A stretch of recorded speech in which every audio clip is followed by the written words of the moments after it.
In order to find the download folder on the Xiaomi 17T or 17T Pro, you can for example go to the app drawer and you will be able to find the downloads app.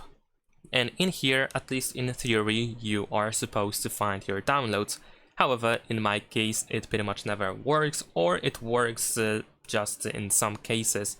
So I think this app is actually a bad choice, but still I have to mention it because it is called downloads.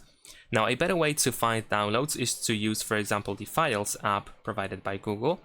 Over here in categories, you should be able to find downloads, and then here you will definitely find everything that you have downloaded on your phone. You can also use the file manager, also provided by Xiaomi. In this case, we can go to Browse. Then over here we have different categories or different types. You can tap on More on the right side to find transfers and downloads, and then here you will find everything as well. That's pretty much it. Leave a like and subscribe.